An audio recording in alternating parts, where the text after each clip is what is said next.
Assalamualaikum warahmatullahi wabarakatuh. Selamat pagi semuanya. Yang saya hormati dosen pengampu mata kuliah Kode Etik Psikologi, Bapak Tan Sri Anzalansyah, MC Psikolog, serta teman-teman yang saya banggakan. Puji syukur kita panjatkan kepada Tuhan Yang Maha Esa, karenanya pada pagi hari ini kita semua dapat berkumpul di sini dalam keadaan sehat walafiat dalam rangka untuk mempresentasikan mengenai topik kerahasiaan rekam dan hasil pemeriksaan psikologi. Topik ini sangat penting dalam dunia psikologi karena menyangkut bagaimana seorang psikolog menjaga privasi, menjaga hak klien, dan menjaga keamanan data agar tidak disalahgunakan. Aturan mengenai kerahasiaan ini juga telah diatur dalam Kode Etik Psikologi Indonesia, sehingga pemahaman kita tentang materi ini sangat diperlukan sebagai calon praktisi maupun sebagai calon akademisi psikologi. Baiklah, tanpa berlama-lama, izinkan saya memperkenalkan anggota kelompok kami. Yang pertama ada saya, Ainun, sebagai moderator, lalu selanjutnya ada Milka, selanjutnya ada Khailila, dan yang terakhir ada Lia. Langsung saja materi yang pertama akan disampaikan oleh Khailila. Kepadanya dipersilakan. Oke, kita mulai di pasal ke-23, itu rekam psikologi. Mulai dari pengertiannya sendiri, rekam psikologi itu merupakan dokumen profesional yang isinya data, hasil asesmen, terus kesimpulan psikolog terhadap individu atau suatu kelompok. Fungsinya ini sebagai bukti administratif dan ilmiah dalam praktiknya gitu. Jadi setiap psikolog tuh harus punya rekam psikologisnya. Dia juga bisa jadi sebagai alat refleksi dan pengembangan layanan yang lebih baik. Di sini kita berpacu sama buku HIMSI yang udah kita pelajarin. Nanti boleh teman-teman lihat di buku HIMSI yang udah ada. Kemudian rekam psikologi ada dua jenisnya. Yang pertama rekam psikologi secara lengkap dan rekam psikologi yang khusus. Kalau yang rekam psikologi lengkap itu isinya tentang data-data, interpretasi seorang individu yang mencakup keseluruhan datanya. Kalau misalnya seorang psikolog itu melakukan praktik, rekam psikologi lengkap itu berisi data-data yang memang secara detailnya. Contohnya rekam hasil kecerdasan emosionalnya, terus data-data alamat dan semacamnya. Di situ semua dijelaskan di rekam psikologi lengkap. Kemudian kalau di rekam psikologi khusus itu cuman penjelasan yang khusus aja, dia nggak mencakup informasi detail dari individu atau kelompok tersebut. Kemudian contoh kasusnya, contoh penerapan dari rekam psikologi lengkap sama rekam psikologi khusus tersebut. Misalnya di sekolah, kalau di rekam psikologi yang lengkap, psikolog itu melakukan tes minat dan bakat terhadap siswa. Jadi hasil lengkapnya itu direkam, kemudian dijabarkan melalui asesmen yang sudah dia sediakan secara lengkap gitu. Nah, bagaimana penerapan rekam psikologi khususnya? Dari hasil rekam psikologi lengkap tadi, misalnya nih ada kepala sekolah atau pihak yang memerlukan laporan untuk penempatan kelas dan semacamnya, psikolog hanya memberikan laporan terbatas yang berisi rekomendasi tanpa menyertakan data pribadi atau hasil tes yang lengkap tadi gitu. Kemudian lanjut di pasal 24, yaitu mempertahankan kerahasiaan data. Dari rekam psikologi tadi, psikolog itu wajib mempertahankan kerahasiaan data dari kliennya. Begitu. Jadi orang yang menjadi sasaran kegiatan profesional psikologinya itu serta orang lain yang terkait dalam pelaksanaan tersebut, datanya nggak boleh sembarangan dibuka, dan boleh dibuka hanya pihak-pihak yang dibolehkan gitu dalam mengetahui hal-hal yang penting itu, seperti yang direkam psikologi khusus tadi. Kemudian data-data tersebut didiskusikan hanya dengan orang-orang secara langsung yang berkepentingan atas diri penggunaan layanan psikologi. Kemudian dikomunikasikan dengan bijaksana secara maya atau tertulis kepada pihak ketiga yang turut berkepentingan bila diperlukan untuk kepentingan pelaksanaan layanan. Jadi dalam kondisi tersebut, identitas orang yang menjalani pemeriksaan psikologi tetap dijaga kerahasiaannya. Seandainya data orang yang menjalani layanan psikologi itu harus dimasukkan ke data dasar atau ke suatu data yang bisa disebarluaskan gitu dan bisa diakses oleh orang lain. Maka psikolog atau ilmuwan ini harus mencari cara supaya data tersebut bisa dilindungi secara aman gitu. Jadi pasal ini memang menjelaskan bahwasanya seorang psikolog itu punya tanggung jawab etis terhadap kerahasiaan data yang dia pegang. Contohnya gimana? Seorang psikolog misalnya menangani klien dengan masalah keluarga. Nah, jadi ketika pihak keluarga meminta hasil wawancara lengkap tanpa izin klien, psikolog itu nggak boleh memberikan, psikolog harus menolak. Itu bentuk kerja profesionalnya seorang ilmuwan psikologi. Jadi ini merupakan tindakan yang sudah sesuai dengan pasal 24 sesuai buku HIMSI yang kita pelajari. Kemudian untuk pasal 25 akan dilanjutkan oleh Lia. Di sini saya akan menjelaskan mengenai pasal 25, yaitu batas kerahasiaan data dalam layanan psikolog. Nah, pasal ini menjelaskan bahwa psikolog wajib menjaga kerahasiaan semua data dan informasi yang diperoleh dari pengguna layanan psikologi. Sebagai contoh itu klien, konseling, peserta asesmen, organisasi, atau partisipan penelitian. Informasi tersebut hanya boleh digunakan untuk kepentingan profesional, bukan untuk disebarluaskan. Nah, pada pasal 25 ini ada 2 ayat. Yang pertama itu materi diskusi, terdapat 3 poin. Nah, poin yang pertama itu informasi yang dibahas dalam konseling adalah rahasia. Psikolog boleh membicarakan data klien hanya dalam konteks layanan profesional, tidak boleh digunakan untuk gosip, pamer kasus, atau kepentingan lainnya. Di sini ada contohnya, seorang psikolog mendapat hasil tes kepribadian klien. Ia boleh menggunakan untuk terapi atau laporan ilmiah anonim, tapi tidak boleh menceritakan identitas klien pada teman atau sosial media. Poin yang kedua yaitu psikolog harus menghormati privasi klien. Nah, psikolog tidak boleh bertanya atau menggali informasi yang tidak perlu dan tidak relevan.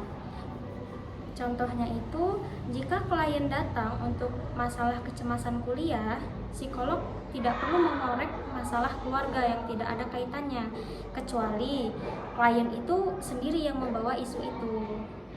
Poin yang ketiga yaitu laporan diberikan sesuai kesepakatan. Jika klien membutuhkan laporan hasil pemeriksaan, misalnya untuk sekolah atau pekerjaan, maka laporan hanya berisi hal-hal yang disetujui sejak awal. Contohnya, tes psikolog untuk rekrutmen kerja.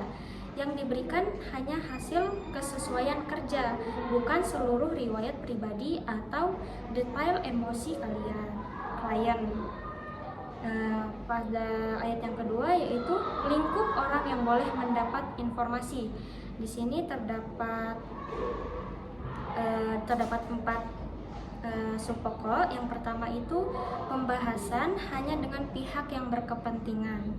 Psikolog hanya boleh berdiskusi dengan orang yang terlibat langsung.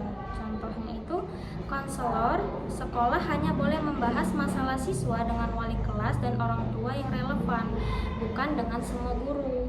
Nah, yang kedua itu data boleh diberi ke orang lain jika klien menyetujui. Nah, persetujuannya itu harus jelas, bisa lisan atau tertulis. Contohnya, klien setuju hasil tesnya dikirim ke HRD perusahaan. Jadi psikolog boleh mengirimnya. Nah, pada poin selanjutnya, jika klien anak-anak atau tidak mampu memberi persetujuan, psikolog harus melindungi hak dan keamanan klien. Nah, contohnya itu, anak usia 8 tahun menjalani konseling. Informasi boleh dibahas dengan orang tua atau wali, tapi hanya sebatas kebutuhan penanganan, tidak berlebihan hingga membuat anak malu atau tertekan. Poin selanjutnya, konsultasi antar sejawat dilakukan tanpa membuka identitas. Nah, jika psikolog itu berdiskusi dengan psikolog lain, identitas klien harus disamarkan kecuali benar-benar perlu dan ada izin. Contohnya nih, psikolog A berkonsultasi dengan psikolog B. Klien saya perempuan 22 tahun dengan gejala panik bla bla bla atau yang lain gitu. Nah, tanpa menyebut nama, kampus, alamat atau detail yang membuat klien bisa dikenal. Materi selanjutnya akan disampaikan oleh Ainun. Terima kasih. Selanjutnya saya akan menjelaskan mengenai pasal 26, yaitu tentang pengungkapan kerahasiaan data dalam kode etik psikologi. Pada pasal ini dijelaskan bahwa seorang psikolog wajib menjaga kerahasiaan seluruh data klien. Namun, ada kondisi tertentu yang membuat pengungkapan data diperbolehkan. Pada pasal 26 terdiri dari 4 ayat. Ayat yang pertama membahas tentang perencanaan perlindungan data. Artinya, sejak awal psikolog harus sudah merencanakan bagaimana data klien akan disimpan dan dijaga, baik itu catatan konseling maupun hasil pemeriksaan psikologi. Jadi sebelum data digunakan, perlindungan dan sistem keamanannya harus sudah disiapkan. Lalu ayat kedua berkaitan dengan prinsip hukum dalam pengelolaan data. Pada bagian ini dijelaskan bahwa psikolog hanya boleh mengungkap data jika ada dasar hukum yang jelas. Misalnya ketika diminta oleh pengadilan atau ketika kasusnya memang berkaitan dengan proses hukum. Di luar itu, maka pengungkapan data tidak diperbolehkan.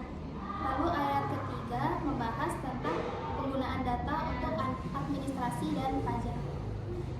Dalam situasi administrasi, sebagian data mungkin diperlukan, akan tetapi identitas klien tetap harus disembunyikan. Jadi hanya informasi umum yang boleh dipakai, bukan data pribadi klien. Pada ayat keempat menjelaskan tentang persetujuan etik penelitian. Jadi jika data klien ingin digunakan untuk penelitian, maka harus ada persetujuan dari klien dan harus melewati persetujuan etik. Selain itu, identitas klien wajib disamarkan agar tidak bisa dikenali. Selanjutnya dalam penjelasan tambahan ada 3 poin penting. Yang pertama, pengungkapan data hanya boleh dilakukan untuk kepentingan profesional atau untuk melindungi klien dari bahaya. Yang kedua, psikolog tetap bertanggung jawab untuk menjaga keamanan data, terutama di era digital seperti sekarang, dan harus meminta izin klien sebelum menggunakan datanya. Yang ketiga, di sini kita mencontohkan contoh kasus mengenai psikolog yang membagikan cerita klien di media sosial. Akan tetapi psikolog tersebut menceritakan data kliennya terlalu detail dan terlalu spesifik sehingga bisa membuat identitas klien itu dengan mudah dikenali. Nah, itu termasuk pelanggaran etika. Jadi inti dari pasal 26 ini adalah bahwa kerahasiaan merupakan hal yang sangat penting. Data klien hanya boleh dibuka dalam kondisi terbatas, dan psikolog harus selalu memastikan keamanan serta izin sebelum menggunakannya. Materi selanjutnya akan disampaikan oleh Milka. Baik, materi selanjutnya itu di pasal 27 tentang pemanfaatan informasi dan hasil pemeriksaan psikologi untuk tujuan pendidikan dan tujuan lain. Pasal 27 di sini menguraikan aturan tentang bagaimana hasil pemeriksaan psikologi dapat dimanfaatkan dalam 2 konteks. Yang pertama, pemanfaatan untuk kepentingan pendidikan.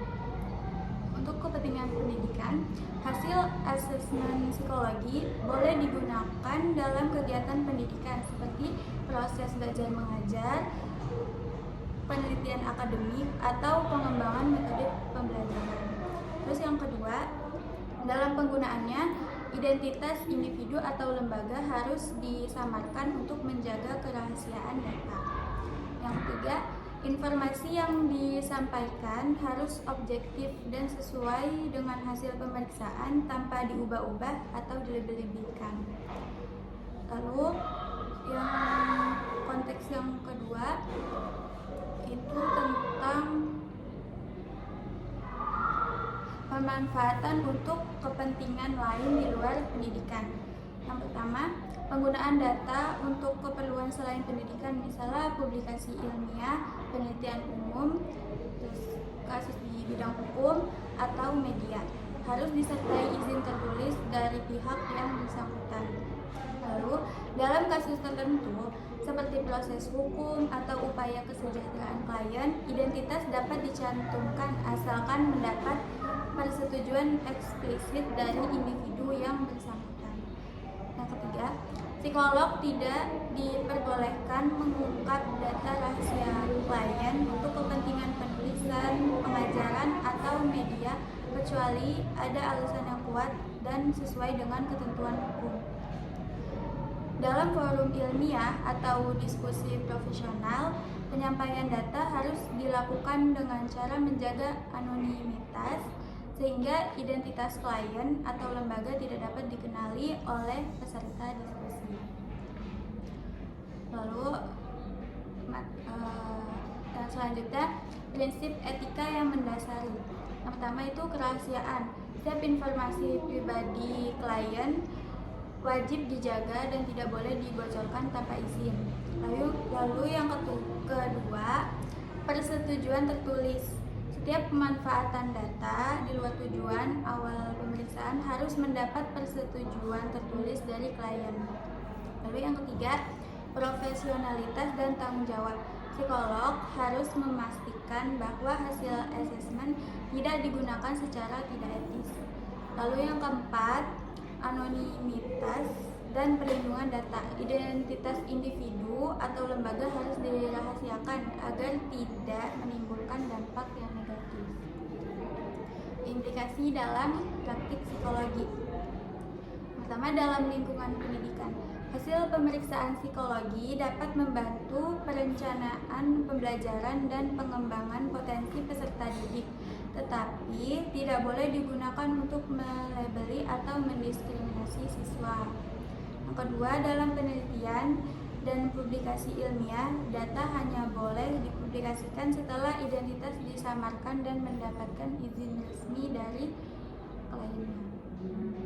Yang ketiga, dalam bidang hukum atau media massa, psikolog harus berhati-hati dalam menyampaikan informasi agar tidak menyinggung hak privasi maupun menimbulkan kerugian bagi individu yang bersangkutan. Baik, selanjutnya akan saya kembalikan ke moderator. Baik, terima kasih kepada teman-teman semua atas penyampaian materinya. Demikian rangkaian presentasi dari kelompok kami. Saya selaku moderator meminta maaf apabila dari kelompok kami ada kesalahan kata maupun salah perilaku dalam penyampaian materi. Semoga apa yang telah kami sampaikan pada hari ini dapat memberikan manfaat dan wawasan baru bagi kita semua. Saya akhiri. Wassalamualaikum warahmatullahi wabarakatuh.